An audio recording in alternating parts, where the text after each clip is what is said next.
Hi guys, and welcome back to World of Tanks, and today we're going to be looking at the Cromwell Knight, the third of the hero tanks that are available in the Liberty bundle.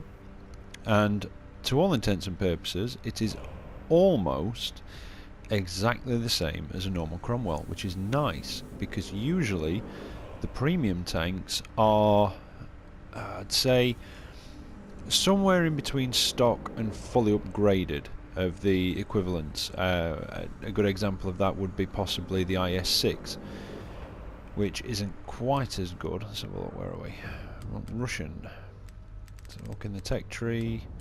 IS-6, yeah, it's not quite as good as a fully upgraded IS-3, but it's better than a stock one. And there's a few others that are the same. The Super Pershing, for example, and we're talking more the gun, not the armour. It's not quite as good as a fully upgraded Pershing, but it's better than the stock one. So it's nice to get a premium vehicle that's actually slightly better than a fully upgraded equivalent, and we'll get to that in just a moment. Now, the gun on this, I mean, like I say, it is basically a Cromwell gun. So if you're familiar with the Cromwell, it sits pretty much around average for some of these. It's not got the highest penetration at 145, and the alpha damage is quite low. In fact, the only one worse is the Easy 8 and the Sherman with the M1A2. They do have a slightly increased rate of fire over this. The rate of fire on the Cromwell Knight is 15.3 rounds a minute, and as you can see, they're 145, 135 damage, 202 with your premium rounds. Now, this is where the gun is slightly different from the normal Cromwell. We have a faster aiming time of 1.89, but slightly worse accuracy at 0.40. And if we look at the normal Cromwell, and as you can see there, the aiming time is 2.29, but the accuracy is 0.36, so it does differ slightly on the gun stats. And as you can see, it looks different. There's the long barrel on the Cromwell, and it's a shorter barrel on the Cromwell Knight. Now, the other difference is in the traverse speed. Now, if we look at them here, you've got 64 mil of armour on the front, 43 on the side, 32 on the rear. The turret's 76, 64 sides, 57 rear. Exactly the same as the Cromwell. 750 hit points, 64 kilometers an hour, 650 horsepower engine. But look at the traverse speed. That's right, the Cromwell Knight has 50 degrees of chassis rotation, whereas the Cromwell only has 36, and yet the Cromwell is an incredibly manoeuvrable machine. The Cromwell Knight is even more so. It is a very quick, very manoeuvrable machine. Turret rotation at 48 degrees, same as the normal Cromwell. The view range is 360 meters, and for some reason the camouflage factor on the Cromwell Knight is ever so slightly increased over the Cromwell.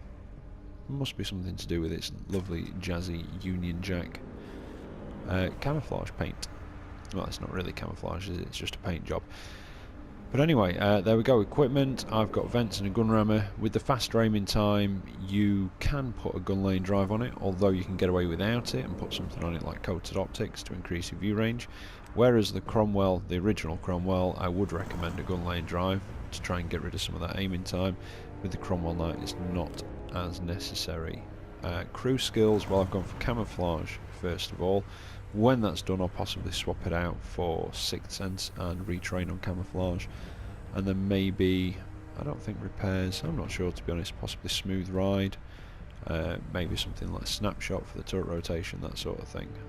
You know, firing on the move in this thing, it's not overly accurate, and if you've got something that can help with that, if you've got to do a hit and run past something, that will certainly help out. Now, it's not the most armoured of the mediums, like I say.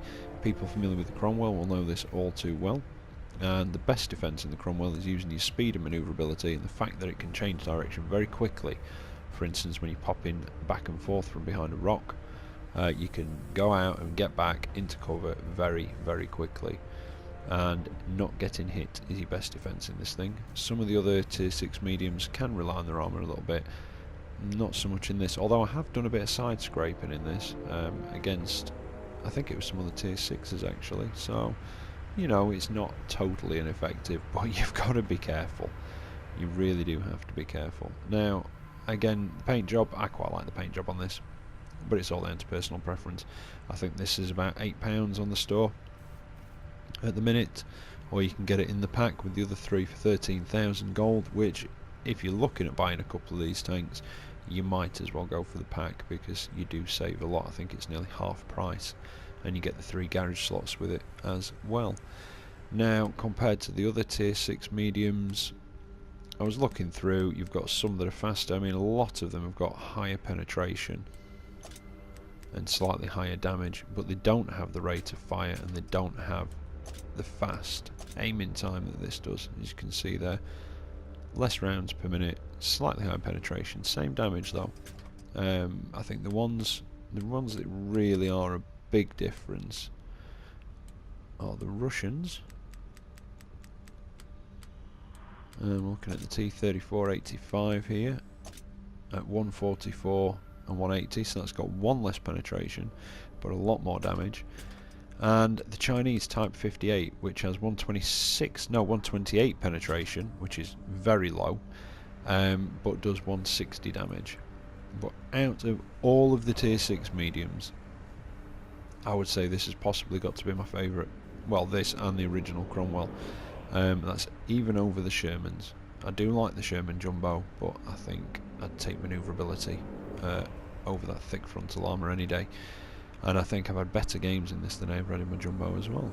So anyway, enough of me talking about it in the garage. I've got a couple of replays coming up with some not brilliant gameplay. I am not overly good in the Cromwell. I want to be good in the Cromwell, and I'm practicing in it to get better, but sometimes I let the speed of this thing get me into a bit more trouble than I can handle. So anyway, I've got a couple of replays coming up now, and we'll go straight over to those. So here we are, we're on Redshire. It's a tier 8 matchup and it's a standard battle. And yes, I did say Redshire. Some people say Redshire, but I'm from Derbyshire. To the north of us is Yorkshire, so to me this is Redshire. Anyway, I'm not going to let the Cromwell speed get me into trouble in this match. Like I say, I'm not the best Cromwell player. I am trying to get better in it, but I did tend to let its speed get the better of me. But with most tanks, you've got to learn what it can and can't do. And hopefully, with these videos, I'm going to help you see what it can and can't do, so that you don't make the same mistakes that I did. Now, this entire video should have gone up yesterday, but SHAREfactory, which is the editing program I was using, kept crashing on me. So I couldn't actually get it up last night, which is why it's going up this afternoon. And later on this evening I will be putting another video up, which is actually of a different game that I've just downloaded, a new one called Hawken. But anyway, back to this. There's a Jagdpanther over there giving me his flank. First shot went in, second bounce, see if we can get into his lower glacis. Nope, missed completely. Next one goes in. Can I finish him off? Yep, there's the finishing blow. And oh, he's just disappeared. 36018 over there, no shots at him. There's another one. Can I get some flanking shots into him? Not quite. And it looks like he's the other side of that hill. The reason I came over to here and didn't go straight across is I was hoping to spot people coming through that small valley just in front. In a tier 8 match, you really do have to play a more supporting role. There's an MT-25 down there. Missed that shot completely. And it's a little bit like playing a light tank with a bit more armour. Oh, can I get a shot in that freedom? No. Yeah, a little bit more like playing a light tank, but with a bit more armour. It's very fast. It's very good at taking care of bigger, slower vehicles when they've been isolated, even from full health, although it will take you a while with only 135 damage. But it's especially dangerous against big, slow heavies that are on half health and that sort of thing. You can circle them like you can in most light tanks. So there's not much going on over there, so I'm going to try and get down. Oh, 88 popped up. And this is where I make a mistake. I go for that MT-25 and I let that 88 get shots at my side. And I should have moved, but instead I tried to get another shot at that MT-25 and it's cost me, well, nearly half my health. So I've got to get down below his gun. Now it's cost me half my health, and I finally got down below his gun and somebody else finished off the MT-25. That was a very questionable decision on my part, to stay there and take hits from that 88. Very foolish mistake. Now, if I can get round the back of him, I can finish him off. He's about dead anyway. Wasn't the brightest idea of his to sit in that field, and yeah, somebody's finished him off. Well, not in the field, but in the open there. Right, let's see what we can do to help these guys out up here, because now I am round their flank. Got to be careful though, because there's quite often tank destroyers or sometimes top tier heavies camping near the base. So I don't want to get spotted until I've got something in between me and that sort of area. T-34, put a shot into his side. Next one bounces because I'm auto-aiming on the move. Let's make sure this one goes in. And that's him finished. The other heavy's been finished off in the Carnarvon. He either...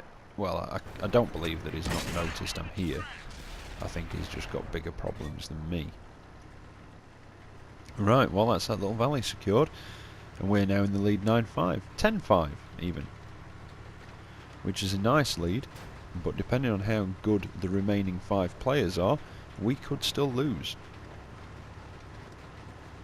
I have seen it happen, and right now I'm going for artillery. I'm arty hunting, which is another thing that the Cromwell and ergo the Knight is good at doing. And there he is, M12. Don't let him turn around and take a shot at me, because yeah, he'd kill me, definitely. There we go. He had no chance of getting a shot at me. I wasn't going to let him turn his gun on me. No way. Right. And now we've got 2 heavies and a medium left. So, let's see what we can do. This match has gone our way quite quickly now. Scores are 12-6. They've pulled one back. And it's a freedom over there. And I think he's having a little fight, a slanging match with that tank destroyer in our team. See if I can get a sneaky shot into his flank. Can I? No, he's turning, he's seen me. I need to back up. Yeah, I should have backed up sooner. That was, again, questionable judgment. I can't afford to take another hit. He does 240 average damage. He's going to one-shot me if he hits me. But if I can keep him distracted, that tank destroyer is making a move on his flank. Keep looking this way. Come on, over here. There you go. Should have been looking the other way. Right. Now the enemy are down to 1 heavy. I didn't actually see what happened with that other heavy. But he's gone. So we've got 1 more. People are saying good game. It's not over yet though. Got an IS-3 left. Very tough tank. Even not fully upgraded. Even if he's just got the D25T, it's still a good gun in a tier 8 match like this. And it looks like they're having a little wrestling match. The Tiger 2 and the IS-3. I don't know how much health the IS-3 is on. The Tiger 2 is on very, very low health. Let's just put a good hit into the IS-3 though. Let's see if I can help him out. Oh, the IS-3 was on full health, it looked like, until they took that hit. Right. Let's get some flanking shots into this guy's arse. And let's just hope that Tiger 2 can stay alive long enough to keep... Oh dear. Shit. Right, get round behind him. Do not let him get his gun on me. Oh, that wreck couldn't be in a worse place. Right, I'm going to have to try and use it. Oh, he took a shot at me then and just missed. He's got a long reload though. I can get a couple of 3 shots into him before he reloads, but I need to get this wreck in between me and him. And if I can just stay alive long enough until my backup can get here. Oh, he's coming round. He wants me dead. Oh, shit. Yeah, I went a bit too far out from that wreck. And he had me. And then artillery comes in, face hugging, and I was laughing my ass off when I saw that. I just thought, good lad. Get in there. And somebody finishes him off. And there we go. Not a bad gameplay. 3 kills, decent bit of damage. Not the best you'll see, but not bad all in all. And, well, just shy of 3,000 XP. I am happy with that. I really am. That's a decent amount of XP. And that's a good thing about playing in higher tier matches. You do get more XP and credits for damaging higher tier vehicles on top of the table, which I'm happy with as well. Right, so we've got 1 more replay coming up in which I'm platooned up with my wife. and her tag is Loopy 52. The 52 is not her age or when she was born, it was just a little in-joke between her and her brothers. So anyway, that one's coming up in a moment.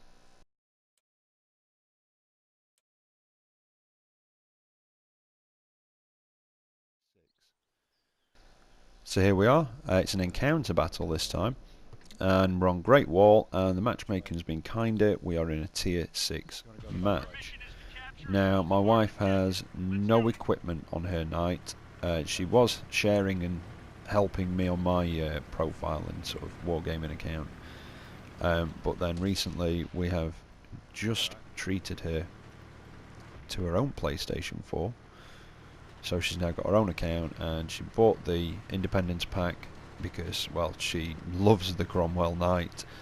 She really likes the Freedom as well, actually. Plays to her sort of play style, which is a little bit more cautious than me. I tend to play a bit more aggressively. And she does like the Liberté, but she's not had much practice in it, and she just says she's got to get used to it. Now, I know it's an encounter, but I also know that the enemy will come round the back way to try and get over that hill and shoot down into our team, or try and work their way all the way around if they've got fast enough tanks to flank us from near our spawn point. So we split up here. She goes down onto the corner to try and spot anything, and I go up the hill. We are both fast enough to get to each other very quickly and back each other up in a pinch. And Cromwell and Knight platoons can be very, very dangerous. 2 of them together can be dangerous. 3 can be fantastic. They can just swarm enemies and just annihilate them. Now there's nothing up here, and I'm just wondering whether to carry on over, but then a heavy pops up down there. It's a KV-1S. Depending on what gun he's got on, he can be quite dangerous, and then a KV pops up as well, just as I'm about to rush down the hill and deal with that KV-1S. Well, help Loopy deal with it, my wife. And a KV-1 turns up, so I go down to circle him, and then another tank pops up. I don't pay attention to what it is, I just spin around the other way, keep moving, keep putting shots into the KV, or towards the KV-1 should I say, and get the KV-1 in between me and that other tank. Turns out it's only a little Valentine. Can still damage me, but I don't need to worry too much.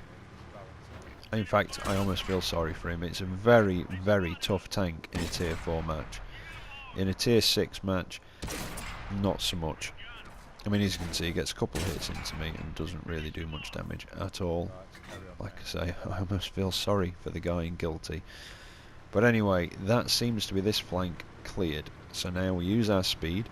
And as you can see, I mean, this is soft ground around here. It's very marshy. We're really not... It doesn't even slow it down. The ground resistance is fantastic on this thing. It just seems to reach its top speed so quickly and sustain it over nearly all terrain types without hardly losing a pace at all. And that's why I love this thing. There's a lot of other fast tanks out there, but you get them on soft ground and they slow right down. Not the Cromwell. In fact, I would even go so far as to say it is the best tier 6 medium in my opinion. But it depends on what you like. Right, you see, we were going to go up that hill and try and help out those guys up there. And as I pop round the corner, there's a bloody 88 sat there, but he gets flanked to me. Get a shot into him, trying to track him. And wouldn't you know it, I track him with his damn gun pointing straight at us. Yeah. And at this point, I had not noticed that T-34. I did when he put a hit into me, so pull back a little bit so only he can shoot at me.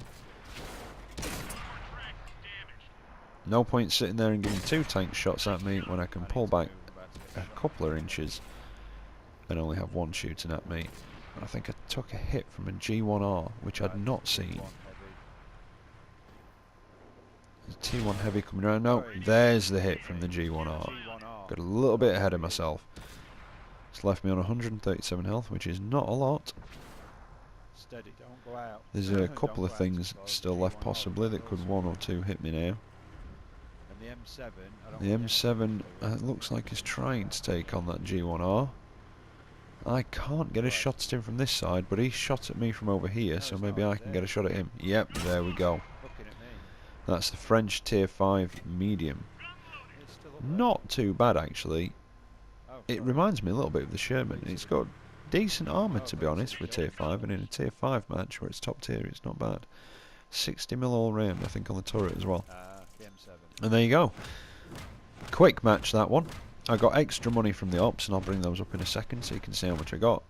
Just over 2000 XP though, 1500 damage. Not a bad little round. And I hope that these 3 videos that I've done featuring the hero tanks have maybe given you an idea of if there's something that you'd be looking for. If you like the Cromwell, I would definitely recommend the Knight. It is awesome. But yeah, there you go. That's the last of the hero tanks. I hope I've helped make any decision that you were wavering on any easier for you. And as always, take care out there, and I will catch you next time. See you later.